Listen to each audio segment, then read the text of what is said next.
और बहनों, ये इंसिडेंट जो है हमने रिकॉर्ड नहीं किया है। आपको मैं बता रहा हूँ, हमने रिकॉर्ड नहीं किया है। ये देखिए, ये अलीगढ़ का है और ये द ऑब्जर्वर पोस्ट ने इसको रिकॉर्ड किया है और वही इसको बता रहे हैं। अलीगढ़ का ये इंसिडेंट है और तारीख जो है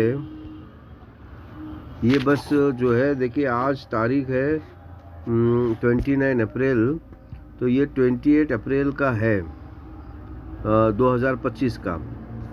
तो इस इंसिडेंट में क्या बताया जाता है कि कुछ लोग प्रोटेस्ट कर रहे हैं और प्रोटेस्ट में जो है, देखिए इंडिया में कुछ आतंकवादी हमला हुआ है, उसके खिलाफ प्रोटेस्ट कर रहे हैं।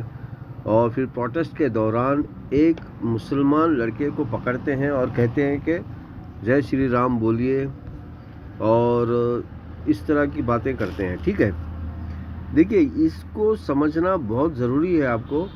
अगर कोई मुसलमान सीरियसली इस इंसिडेंट को अगर सीरियस लेता है तो पूरे साइकोलॉजी को समझना उसके लिए बहुत ज़रूरी है। अगर वो सीरियस नहीं ले रहा है तो ना समझे तो कोई बात नहीं है, लेकिन देखिए अगर कोई सीरियस मुसलमान है तो इसको समझना बहुत ज़रूरी है। अब जिस तरह मुसलमानों में मुस्लिम, मोमिन और मुनाफिक और काफिर होते हैं, इसी तरह गैर मुस्लिम के अंदर भी मुस्लिम, मोमिन, मुनाफिक और काफिर होते हैं। देखिए ये वर्ड का जो एक्सप्लेनेशन जो है ये मैं अरबी में कर रहा हूँ।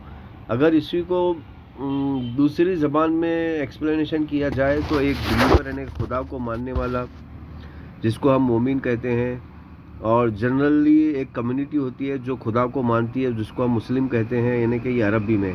और इसी को अगर हम दूसरी ज़बान में कहेंगे तो हिंदू कहेंगे।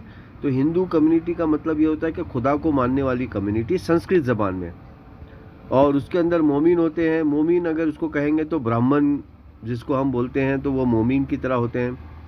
और इसी तरह रजा साकी, जो मुनाफिक हम जिसको कहते हैं उसको रजा साकी कहते हैं। और इसी तरह सत्विक जो मोमिन जिसको हम कहते हैं, इसी तरह तमसिक जिसको हम काफिर कहते हैं, तमसिका कहेंगे तो वहाँ पर भी इसी तरह का होता है संस्कृत ज़बान में। अब आपको ये पूरा समझना है गेम क्या है।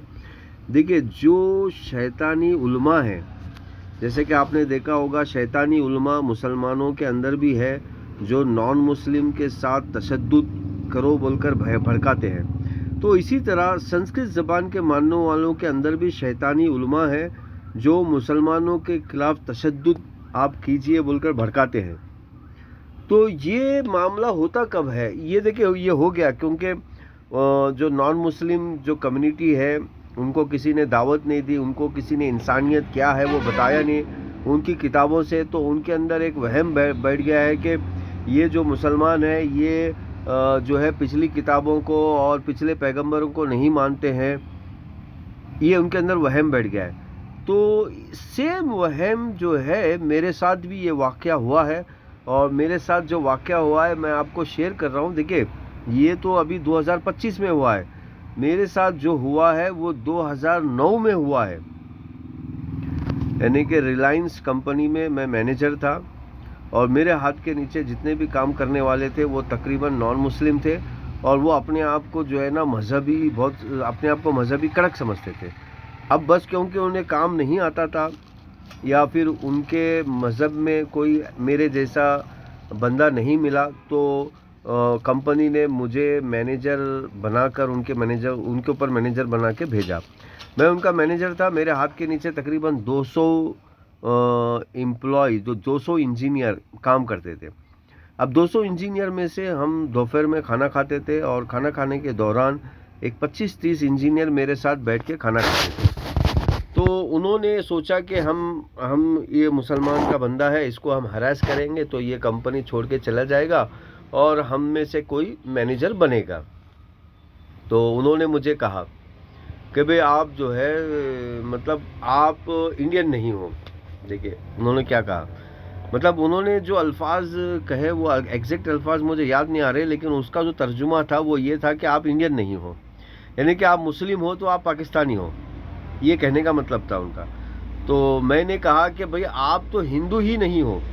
वो परेशान हो गए। अब वो मुझे कह रहे हैं कि मैं इंडियन नहीं हूँ, मैं उन्हें कह रहा हूँ कि आप हिंदू नहीं हैं।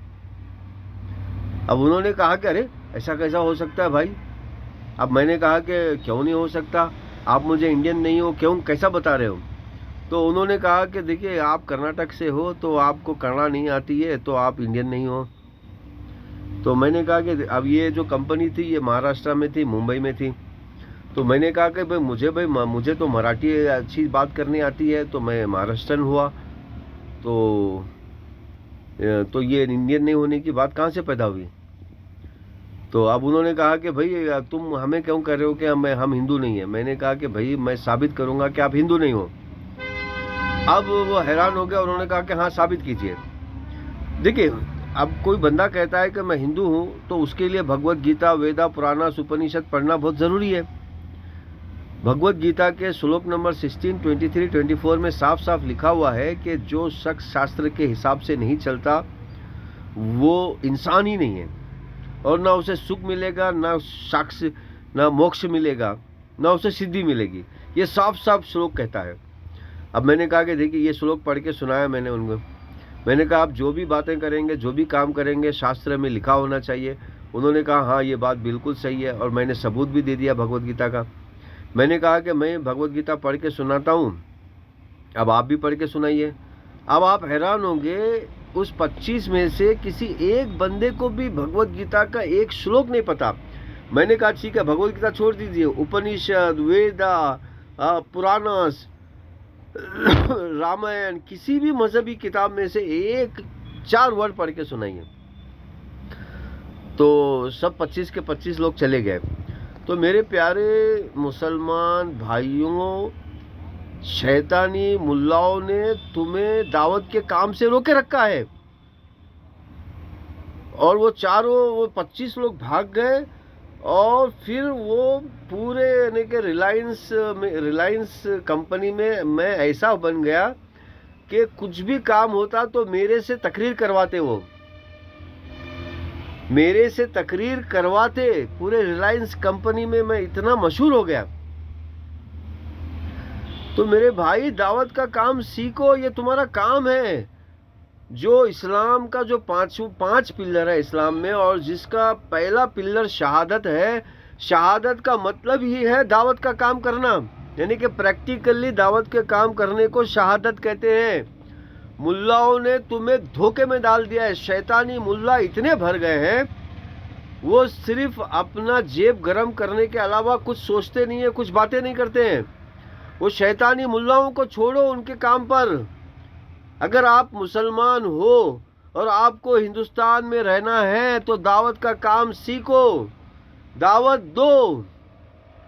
तो मेरे प्यारे भाई और बहनों, मैंने ये कोशिश की आपको समझाने की और बताने की, और कुछ शैतानी मुल्ला मेरे इस तकरीर को सुनने के बाद चीड़ में आकर मुझे अनाप शनाप बोलना शुरू कर दे। देखिए ये शैतानी मुल्लाओं का काम है। जब मैं 15 साल की उम्र का था उस वक्त मैंने जमात अटेंड की थी, तबलीग जमात, और लफ्ज़ तबलीग के मीनिंग का रिसर्च किया मैंने। जब मैंने लफ्ज़ तबलीग का रिसर्च किया तो पता चला गैर मुस्लिम को दावत देने, इस्लाम की दावत देने को तबलीग कहते हैं। मैंने उस तबलीगी जमात के बंदों को बताया मैंने कि भाई आप झूठ क्यों बोलते हो, आप तबलीग नहीं कर रहे हो, आप इस्लाह कर रहे हो। अल्लाह के रसूल ने जितनी भी दावत दी है वो गैर मुस्लिमों को दी है, और गैर मुस्लिमों को इस्लाम की दावत देने का नाम ही तबलीग है। तो पता है उन्होंने क्या किया, उन्होंने पूरे शहर में मैं पागल हो गया बोल के डिक्लेयर किया। जबकि पागल वो हैं और अल्लाह के रसूल की नाफरमानी करते जा रहे हैं, अल्लाह के रसूल के नाम पे तोहमत लगाते जा रहे हैं। तो मेरे भाइयों बहनों, ये चलता रहेगा सिलसिला। शैतानी मुल्ला अपनी जिम्मेदारी नहीं करेंगे, और जो इनको जिम्मेदारी याद दिलाएगा उनके ऊपर ये अनाप शनाप उल्टे सीधे इल्ज़ाम बोलते रहेंगे। आपको फिक्र नहीं करना है। आपको अगर आपकी दिल में सच्ची मोहब्बत है अल्लाह के रसूल से, मोहम्मद, अल्लाहुम्मा सल्ली अला मोहम्मदिन व अला आलि मोहम्मदिन, एक मर्तबा ज़ोर से कहो, मोहम्मद से अगर आपको मोहब्बत है तो आपको मोहम्मद के तर्ज पर तबलीग का काम करना होगा। अगर आपको ज़मीन पे ज़िंदा रहना है तो, क्योंकि अल्लाह ताला ने आपके साथ ये वादा लिया है, मीसाक किया है, एग्रीमेंट किया है शहादत का, दावत देने का। तो मेरे भाइयों और बहनों, मैंने कोशिश की आपको समझाने की। अगर आपको कोई सवाल है तो प्लीज़ आप हमसे पूछिए वो सवाल, हम उसका जवाब ज़रूर आपको देंगे। चलिए आइए एक मरतबा दुरूद शरीफ पढ़ते हैं। अल्लाहुम्मा सल्ली अला मुहम्मदिन व अला आलि मुहम्मदिन कमा सल्लैता अला इब्राहीम व अला आलि इब्राहीम इन्नका हमीदुम मजीद। अल्लाहुम्मा बारिक अला मुहम्मदिन व अला आलि मुहम्मदिन कमा बारकता अला इब्राहीम व अला आलि इब्राहीम इन्नका हमीदुम मजीद।